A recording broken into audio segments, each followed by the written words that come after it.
Hello, my name's Fazzy here at the Volkswagen Van Centre in Birmingham, and today I'm going to be taking you around this approved used vehicle. Today we're looking at this approved used Volkswagen T30 Transporter Highline in the short wheelbase. This vehicle features a 2-litre TDI diesel engine pushing out 150 PS. The van also comes with a 7-speed DSG automatic transmission. This example comes finished in the solid paint colour pure grey. Across the front of the vehicle, it features a colour-coordinated front bumper, complete with a set of front parking sensors, as well as front fog lamps with a cornering function. Down below, across all four wheels, the van sits on 16-inch Clayton alloy wheels, which come in a multi-spoke design, as well as finished in a silver colour.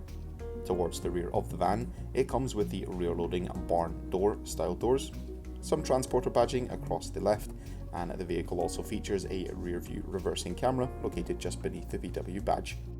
There's also a set of rear parking sensors helping you park and manoeuvre. Taking a look behind the doors and into the load area of the vehicle, it comes in a factory fresh condition, complete with multiple lashing points dotted throughout the load area floor. Access into the load area can also be found on the passenger side of the vehicle through a single sliding side load door.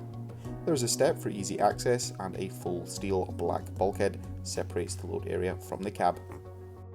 Up front in the cab itself, there's a twin armrest seat for the driver. Next to this, there is a twin-seater passenger bench with some under-seat storage. The seats come finished in the bricks woven fabric upholstery, and in the centre of the dash we'll find a 6.5-inch colour touchscreen multimedia system. This system allows users to access all their favourite FM, AM as well as DAB radio stations. Users can also opt to use the App Connect feature, which allows them to connect their smartphone device to the vehicle using Android Auto or Apple CarPlay. Located just beneath the touchscreen are the climate controls for the vehicle. It comes with climatic air conditioning, and further down to the left we'll find a 12V and USB Type-C charging points, which is useful for keeping those smart devices charged while on the go. The driver of course has access to a 3-spoke multifunction leather trimmed steering wheel for a more unique and customizable driving experience. This vehicle comes with a minimum of 1 year manufacturer's warranty and 1 year roadside assistance. For any further information, you can inquire online or give us a call on 0121 514 0632. Thank you very much for watching, and goodbye.